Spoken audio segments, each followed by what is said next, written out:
Assalamualaikum warahmatullahi wabarakatuh.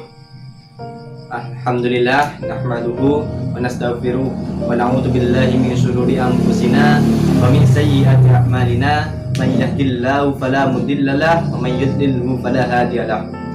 Rabbi shrah li sadri wa yassir li amri wahlul 'uqdatam min lisani yafqahul qawli. Amma ba'd. Perkenalkan, nama saya Muslih Abdul Aziz. Saya mahasiswa semester 2 program studi pendidikan bahasa Arab UIN Sunan Kalijaga, Yogyakarta. Baiklah, di sini saya akan sedikit membahas tentang materi-materi ilmu nahwu. Namun saya hanya akan membahas 5 materi saja. Nah, di antara 5 materi tersebut yaitu kana wahwatuha, inna wahwatuha, na'at, atof, dan badal. Nah, presentasi ini saya ambil dari beberapa referensi, yaitu diantaranya dari Matan Jurumiyah, saya ambil dari Kamus Modern Al-Kamal, kemudian saya juga mengambil dari makalah teman-teman yang sudah dipresentasikan dalam mata kuliah, dan juga beberapa saya ambil dari internet. Baik, untuk pembahasan yang pertama yaitu kana wa ahwatuha. Apa itu kana? Nah, amal kana sendiri yaitu tarfa'ul isma wa tansibul khabaro. Saya ulangi lagi, amal kana yaitu tarfa'ul isma wa tansibul khabaro. Artinya yaitu merofakkan isim dan menasabkan khobar.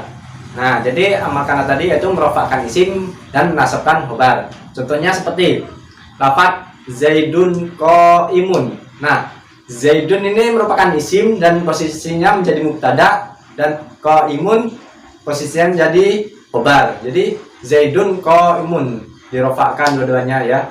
Nah, ketika kemasukan kana, amalnya pun akan berubah menjadi kana Zaidun qaiman. Kita kembali ke amalnya tadi yaitu tarfa'ul isma wa tansibul khabaro. Nah, Zaidun tadi kan isim ya, sebagai mubtada. Ketika kemasukan kana, tetap kana Zaidun. Nah, khobarnya berubah menjadi yang tadinya qaimun berubah menjadi qaiman. Jadi yang asalnya Zaidun qaimun, ketika kemasukan kana berubah menjadi kana Zaidun qaiman. Nah, untuk akhwatnya sendiri atau teman-temannya kana mempunyai 12 teman. Apa saja? Yaitu asbaha, adha, dola, bata, amsa, soro, laisa, mazala, mabariha, mafata, mamfaka, dan madama. Nah, dari ke-12 teman-temannya kana tadi dibagi menjadi 5 bagian. Nah, untuk yang pertama yaitu asbaha, adha, dola, bata, sama amsa, itu masuknya menjadi litauqiti, yang artinya itu menunjukkan waktu, karena kayak seperti asbaha yang artinya waktu pagi, adha waktu duha. Nah, yang kedua yaitu lafaz soro. Soro ini menunjukkan arti litahawuli, yang artinya menjadi, karena arti soro sendiri yaitu jadi. Nah, yang ketiga lafaz laisa. Laisa ini menunjukkan arti litnafi, yang artinya tidak, karena laisa itu artinya bukan atau tidak. Nah, yang keempat yaitu lafaz mazala, mabariha, mafata, dan mamfaka, itu menunjukkan arti lil istimrori, yang artinya terus menerus, karena artinya mazala itu artinya selalu, kan terus menerus. Nah, yang kelima yaitu lafaz madama. Yang madama ini memiliki arti yaitu libayanil muddati, yang artinya yaitu yang memiliki makna atau untuk menjelaskan keterangan waktu. Lafaz madama kan artinya selama, seperti contohnya. Nah, lafaz madama ini ya harus didahului oleh kalimat lain. Contohnya begini, uhibbuka madama hayati. Artinya yaitu uhibbuka, saya mencintaimu madama selama hayati, hidupku. Jadi madama ini harus didahului oleh kalimat lain. Nah, selanjutnya yaitu sub yang kedua, sub pembahasan yang kedua. Apa itu? Yaitu inna wa akhwatuha. Nah, apa itu inna? Amalnya inna sendiri yaitu tansibul isma wa tarfa'ul khabaro. Saya ulangi lagi, yaitu amalnya inna tansibul isma wa tarfa'ul khabaro. Artinya yaitu menasabkan isim dan merofakkan khobar. Nah, contohnya seperti lafaz kayak tadi ya, Zaidun qaimun. Asalnya kan Zaidun qaimun. Nah, ketika kemasukan inna, amalnya pun akan berubah menjadi inna Zaidan qaimun. Kita ambil dari amal inna tadi, yaitu tansibul isma wa tarfa'ul khabar. Zaidun qaimun. Zaidun ini yaitu isimnya dan qaimun merupakan khabar. Jadi menasabkan isim. Inna Zaidan yang tadinya Zaidun, ketika kemasukan inna berubah menjadi inna Zaidan qaimun ya. Jadi yang asalnya Zaidun qaimun, ketika kemasukan inna jadi berubah menjadi inna Zaidan qaimun. Nah, untuk akhwatnya inna atau teman-temannya inna mempunyai 5 akhwat. Apa saja itu? Yang pertama yaitu anna, ka'anna, lakinna, la'alla, dan laita. Nah, dari 5 teman-temannya inna ini mempunyai makna sendiri-sendiri. Yang pertama yaitu anna.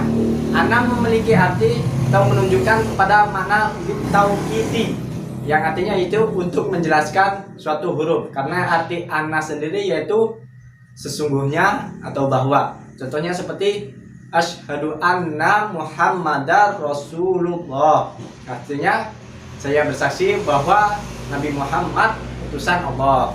Yang tadinya lafadznya sebenarnya Muhammadur Rasulullah, ketika kemasukan anna menjadi anna Muhammadar Rasulullah. Nah, yang kedua lafadz ka'anna.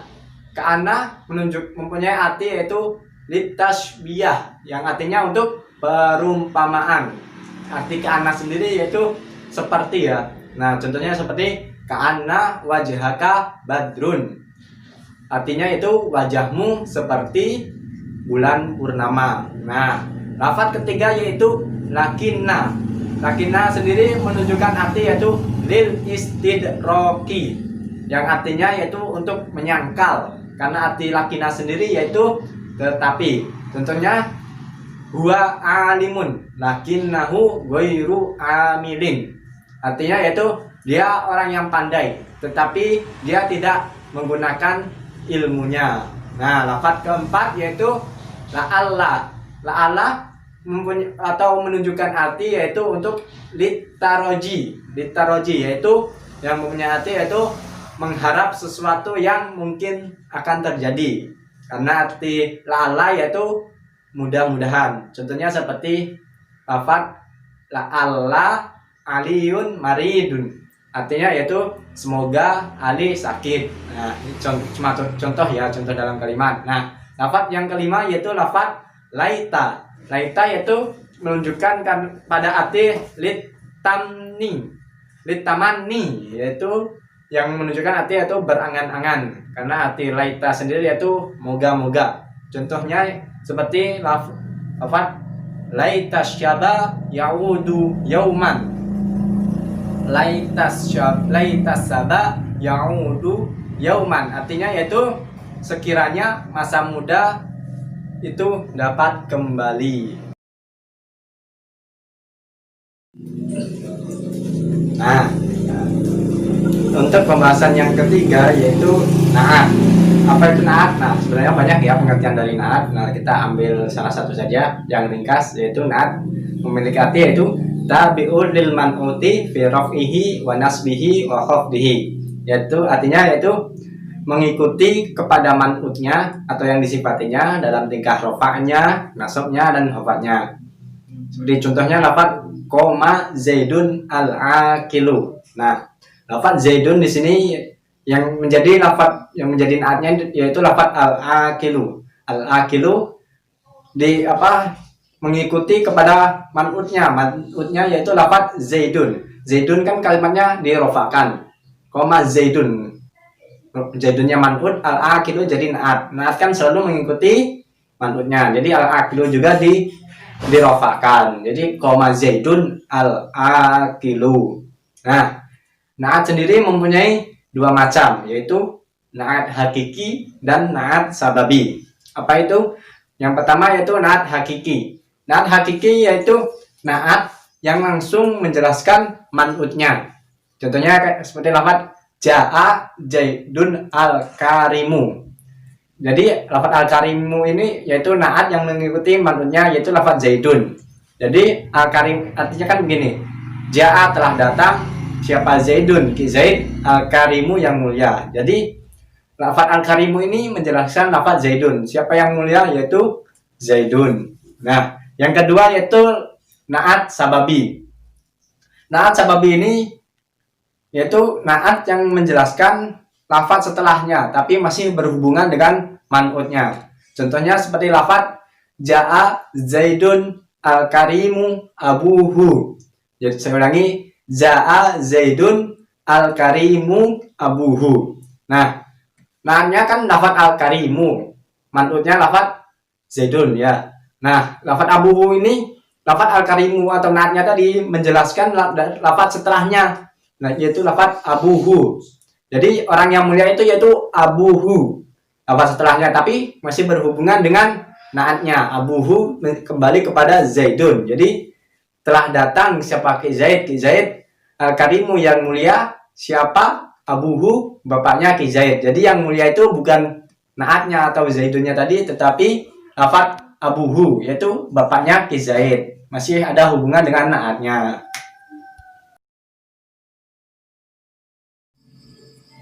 Nah, untuk pembahasan selanjutnya yaitu mengenai atof. Atof ini merupakan juga bagian dari amil nawasih atau amil yang suka merusak dari susunan jumlah kalimat. Atof ini adalah amil nawasih yang ketiga ya. Nah, untuk atof sendiri artinya yaitu sebagai penghubung. Istilahnya sebagai penghubung. Nah, langsung untuk ke macam-macam atof memiliki dua macam. Yang pertama yaitu atof nasak. Apa itu atof nasak? Atof nasak yaitu at-tabi'u alladhi yatawassatu bainahu wa bainah matbu'ihi ahada hurufil atofi. Yang artinya yaitu tabi yang mengikuti mutabiknya namun terpisah oleh salah satu huruf atof tersebut. Nah, jadi atof yaitu yang mengikuti mutabiknya tapi terpisah oleh salah satu huruf dari beberapa huruf atof. Contohnya seperti lafaz ja'a Zaidun wa amrun. Nah, contohnya tadi seperti lafaz ja'a Zaidun wa amrun. Gini, Zaidunnya yaitu sebagai ma'tuf alaihnya dan amrun sebagai ma'tufnya. Nah, mereka terpisah oleh huruf atof. Huruf atof di sini adalah wawu. Wawu yaitu jadi Zaidun wa amrun. Kalau diartikan telah datang Ki Zaid dan Ki Amar. Kalau dalam bahasa Indonesia misalkan begini, Zaid telah datang. Kemudian ada satu lagi kalimat Amr telah datang. Nah, ketika digabungkan menjadi Zaid dan Amar telah datang. Nah, jadi lafaz dan tadi sebagai penghubung antara dua kalimat tapi dijadikan menjadi satu. Itulah sebagai atof. Nah, atof sendiri memiliki beberapa huruf. Di sini ada 9 huruf atof. Yang pertama yaitu huruf wawu. Huruf wawu ini menunjukkan arti mutlaqul jam'i, yaitu mutlaqul jam'i yang menunjukkan matuf dan matuf alaihnya itu sama. Matuf sama dengan matuf alaihnya. Contohnya seperti darabtu Zaidan wa amron. Kan arti wawu itu dan. Nah, artinya kan yang menunjukkan mutlaqul jam'i, yang menunjukkan matuf sama matuf alaihnya itu sama ya. Jadi darabtu Zaidan wa amron. Nah, sama kan, Zaidan sebagai matuf alaihnya, amron sebagai matufnya atau atofnya dipisahkan oleh huruf atof wawu. Jadi darabtu, saya telah memukul Zaidan kepada Ki Zaid wa amron dan juga Ki Amar. Itu yang pertama. Nah, untuk kedua yaitu huruf fa. Fa menunjukkan arti litartibil ittisal. Fa yang kedua huruf fa yang menunjukkan arti litartibil ittisal, yang artinya memperiringi secara berurutan, ya, memperiringi secara berurutan. Contohnya seperti lafaz jaa zaidun fa amrun. Jaa zaidun fa amrun, telah datang siapa ki Zaid, fa amrun, kemudian ki Amar. Jadi fa ini terpisahkan tapi dalam jangka waktu yang dekat. Jadi telah datang ki Zaid kemudian disusul oleh ki Amar, itulah fa. Nah, huruf yang ketiga yaitu tsumma. Tsumma hampir sama dengan fa, artinya kemudian, yang menunjukkan arti litartibil infisoli, hampir sama kayak fa, tapi yang fa tadi ittisoli, kalau tsumma infisoli, yang menunjukkan arti menurutkan tapi mengikuti tapi disertai dengan jeda. Nah, kalau tadi fa langsung beriringan, sedangkan kalau tsumma ini ada jedanya sebentar. Contohnya seperti lafaz nasortu contohnya takra'u Fatimatu tsumma Aisyatu. Jadi contohnya takra'u Fatimatu tsumma Aisyatu. Jadi Fatimah sedang membaca, kemudian Aisyah. Nah, kemudian ini ada jedanya, maksud jedanya itu lumayan lama, nggak kayak yang fa tadi. Jadi yang kalau fa jedanya itu sebentar langsung beriringan, kalau tsumma ini ada jedanya. Kemudian yang huruf keempat yaitu au. Au artinya yaitu atau. Nah, arti menunjukkan au ini menunjukkan arti litahyiri. Litahyiri, yang artinya yaitu memutuskan pilihan. Jadi au ini menentukan sebuah pilihan. Contohnya seperti idrib zaidan au amron. Idrib zaidan au amron, artinya itu pukullah ki Zaid atau ki Amar. Jadi zaidan au amron, huruf atofnya di sini yaitu au, zaidan maktuf, amronnya zaidan maktuf alaih, amronnya atof atau maktufnya. Jadi sama-sama kalimatnya pun i'rabnya sama tadi ya, dinasabkan idrib zaidan au amron. Kemudian yang kelima am hampir sama artinya atau, namun artinya di sini litahyiri muadalah. Litahyiri muadalah, yang menunjukkan arti menentukan pilihan tapi disertai persamaan. Nah, contohnya seperti lafaz inkah hindan au maryaman. Inkah hindan au inkah hindan am maryaman. Nikahilah nyi Hindun atau nyi Maryam. Jadi antara dua pilihan tetapi memiliki persamaan. Jadi sama-sama kayak tadi Hindun dan Maryam kan sama-sama perempuan. Nah, jadi memiliki persamaan. Kemudian yang huruf keenam yaitu bal. Nah, bal memiliki arti tetapi, menunjukkan arti lil itrobi. Nah, yaitu lil itrobi, yang menunjukkan arti berpindah dari satu pernyataan ke pernyataan yang sebaliknya. Contohnya seperti ma ja'a zaidun bal khalidun.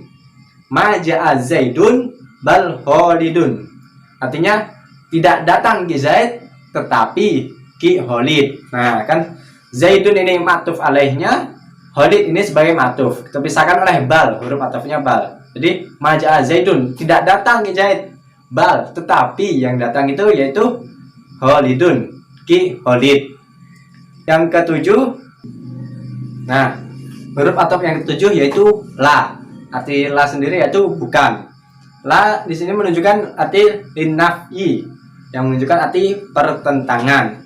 Contohnya seperti lafaz nasortu Fatimata la maimunata. Nasortu Fatimata la maimunata, artinya saya menolong Fatimah bukan Maimunah. Jadi Fatimata menjadi ma'tuf alaih, terpisah oleh huruf la, huruf atof la.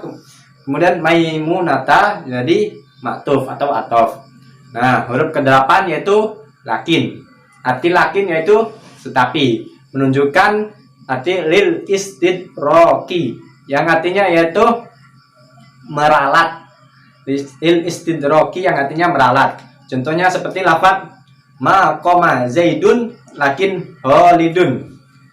Kali ini ma qoma zaidun lakin holidun. Artinya itu ma qoma zaidun tidak berdiri, ma qoma tidak berdiri, siapa zaidun ki zaid, lakin tetapi siapa yang berdiri itu ada holidun, yaitu ki holid. Jadi ma qoma zaidun, zaidun sebagai ma'tuf alaihnya terpisah oleh huruf ataf lakin, kemudian ma'tufnya yaitu lafaz holidun. Nah, untuk yang terakhir yang ke-9 yaitu lafaz huruf hatta. Hatta artinya yaitu sehingga. Nah, hatta sendiri untuk contoh lafaz hatta ini yaitu akaltus sama kata hatta roksiha. Akaltus sama kata hatta roksiha. Saya makan ikan hingga kepalanya ikan. Nah, sama kata maktuf alaihnya hatta huruf atofnya roksiha sebagai apa atofnya. Nah, kan tadi ada dua atof itu, ada atof nasak dan yang kedua yaitu atof bayan. Atof bayan sendiri memiliki arti yaitu at-tabi'ul musyabbahu linnati fi tausi matbu fi taudi'i matbu'ihi. Itu at-tabi'ul musyabbahu linnati fi taudihi matbu'ihi. Maksudnya yaitu kata yang mengikuti atau tabi yang menyerupai naat yang menambah kejelasan kata yang diikutinya. Contohnya apa? Ja'a afnanu alen. Nah, ja'a afnanu alen, telah datang siapa afnanun, afnan alen, tegasnya alen. Nah, sebenarnya nama afnan itu nama panggil, kan nama alen itu sebelah nama panggilan, sering disebut alen, tapi nama sebenarnya yaitu afnan. Nah, jadi ja'a telah datang siapa afnan. Afnan itu nama aslinya, alen sebagai nama sebutannya. Jadi alen ini apa menjelaskan lafaz sebelumnya sebagai afnanun yang artinya itu sebagai nama aslinya. Nah, pembahasan yang terakhir dari beberapa pembahasan tadi atau pembahasan yang kelima yaitu badal. Nah, badal ini sendiri termasuk dari amil nawasih juga atau amil yang suka merubah susunan jumlah kalimat. Badal merupakan amil nawasih yang keempat. Nah, di badal sendiri secara harfiah yaitu pengganti. Nah, makna lainnya badal yaitu at-tabi'ul maksud. At-tabi'ul maksudu bil hukmi bila wasitoti. Nah, artinya yaitu tobi yang dimaksud oleh hukum atau predikat tanpa adanya perantara apapun atau perantara huruf atau apapun lah itu. Nah, kalau dalam bahasa Indonesia contohnya begini. Ini contohnya begini. Kuda ternyata Zaid yang datang. Nah, kayak begitu, kayak apa? Salah penyebutan. Kalau dalam bahasa Arab saya udah ternyata Zaid yang datang gitu. Jadi salah dalam penyebutan. Contohnya dalam bahasa Arab yaitu Ja'a al-farosu Zaidun. Telah datang siapa al-farosu? Ja'a telah datang apa al-farosu kuda. Zaidun apa ternyata Ki Zaid, tegasnya Ki Zaid. Jadi salah ya, bukan kuda yang datang, tetapi yang datang itu sebenarnya adalah Zaid. Atau contoh lain seperti lafaz nafa'ana Muhammadun ilmuhu, artinya telah bermanfaat. Nafa'ana telah memberikan manfaat kepada kita siapa Muhammadun, Muhammad ilmuhu, ilmunya Muhammad. Jadi sebenarnya yang memberikan manfaat itu bukan Muhammad, tetapi yang memberikan manfaat itu adalah ilmunya Muhammad atau bagian dari Muhammad, bukan Muhammadnya. Tapi Muhammad dan ilmunya ini tidak bisa terpisahkan. Nah, untuk macam-macam badal ada 4 macam badal. Yang pertama yaitu kulli minal kulli atau sering disebut sebagai mutobik. Tadi kulli minal kulli atau mutobik, artinya yaitu badal yang mubdal minhunya merupakan badal itu sendiri, atau sebaliknya, atau badal yang badalnya adalah mubdal minhu itu sendiri, jadi sama-sama aja. Seperti contohnya al imamu Ahmadu ahlul hadis, al imamu Ahmadu ahlul hadis, Imam Ahmad adalah ahli hadis. Jadi yang ahli hadis ini ya Imam Ahmadnya itu sendiri, yaitu mubdal minhunya. Ahmadu mubdal minhunya, ahlul hadis ini sebagai badalnya. Jadi sama ya, Ahmadu didomahkan, ahlul hadis ahlunya juga dirofakkan. Nah, untuk yang kedua yaitu ba'du minal kulli. Ba'du minal kulli. Nah, artinya yaitu badal yang mubdalnya merupakan bagian dari mubdal minhunya. Jadi mubdalnya ini, mubdal merupakan sebagian dari mubdal minhunya. Dari segi kuantitasnya atau dari segi jumlahnya. Contohnya seperti lafaz akaltu rogifa nisfahu. Akaltu rogifa nisfahu.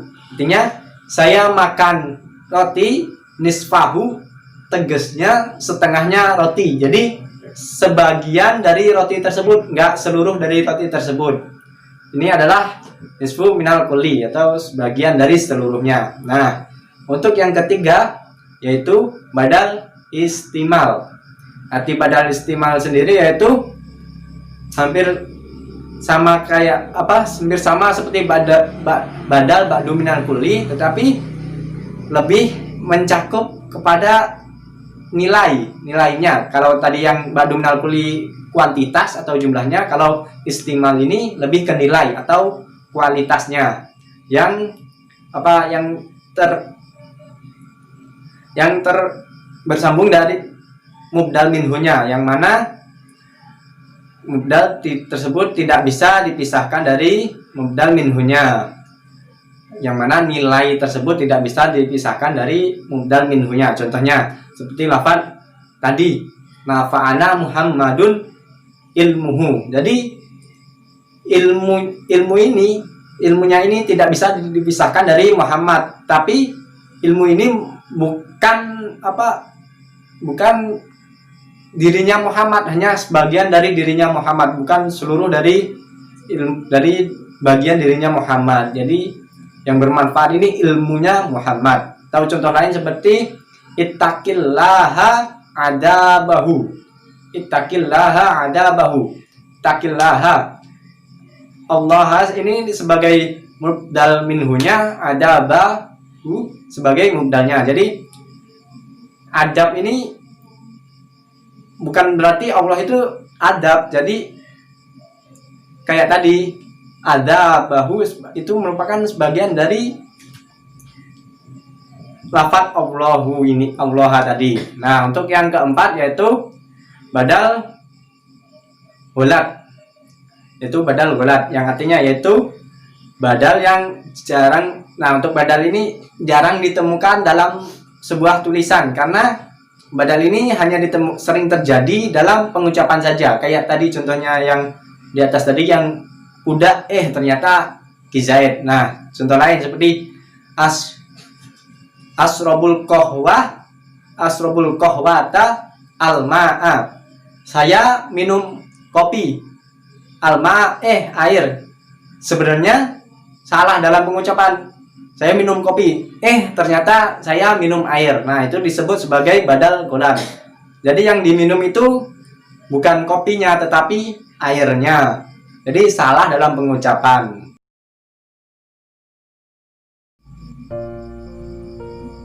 Demikianlah sedikit penjelasan tentang beberapa materi ilmu nahwu tadi.